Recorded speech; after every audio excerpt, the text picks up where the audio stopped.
You know, it's funny. Looking at the moments, I was going through the motions. I really couldn't. What up, everybody? It's Julian the Voice, and we back with another Deep in the Song. And today's song is one of my favorites I have ever made, ever in the history of Everville. I'm just kidding, but well, I'm not kidding. It is one of my favorite songs, and that is "All in My Head" or "In My Head," you know, on Spotify and stuff like that. Because I couldn't really do "All in My Head" because it matches the initial name of the beat itself, which I wasn't trying to copyright. It's just Anno Domini was spot on when they named that song what it was. I didn't really feel like giving it another name because that name was perfect.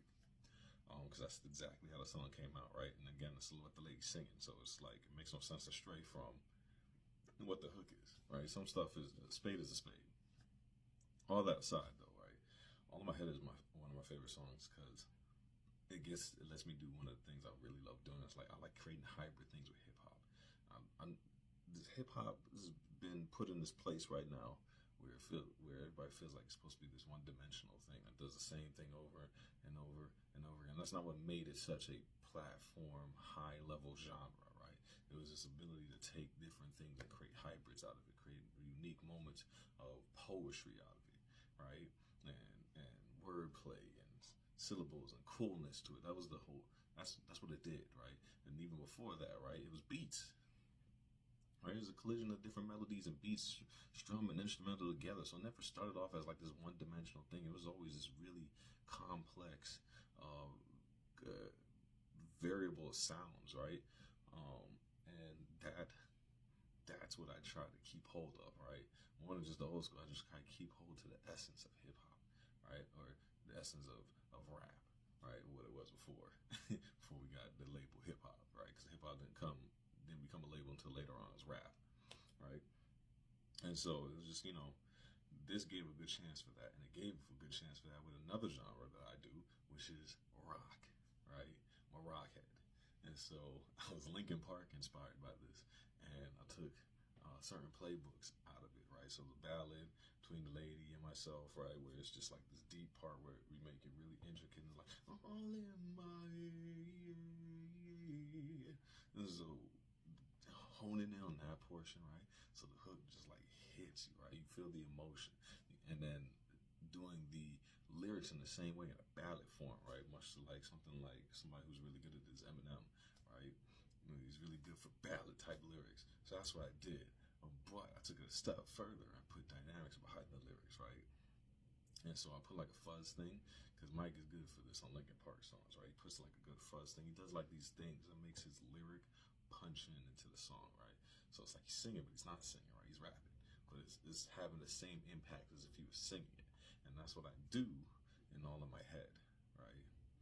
And so that way, when you hear these lyrics, it's punching in. Even the ad-libs are placed for a specific reason, because there's a lot of lines inside there, and it's a faster cadence.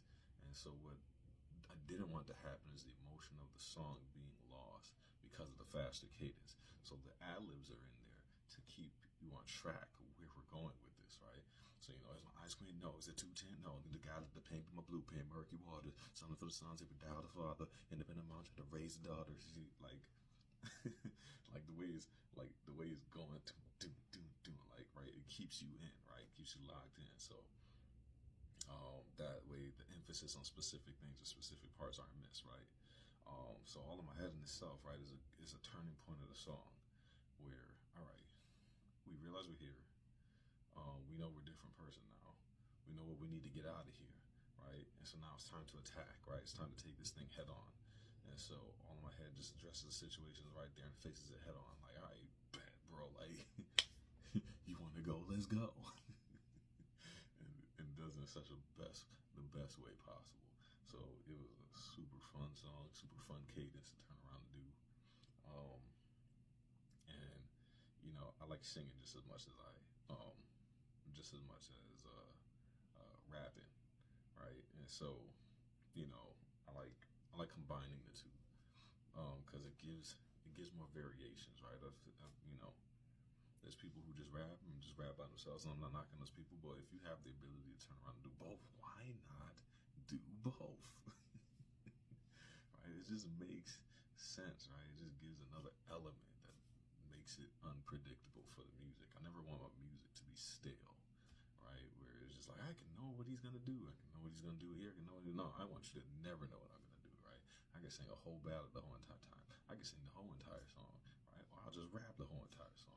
The hook might be a sing verse. The hook might just be a speaking verse. The hook might just be a rap verse. The hook might not be a hook at all. I might just put a sound in there, and that's what I turned around and use as a hook, right? I don't want you to know. And so, all in my head, it just brings that level of unpredictability, artistry that I like to turn around and do, right? And it's just so, it's great for that reasons. And again, shout out to Anno Dominique. That's a heck of a beat, man. The beat is crazy, right? So, once again, this has been Julian the Voice with another Deep in the Song, right? And stay tuned for the next one. Peace, y'all.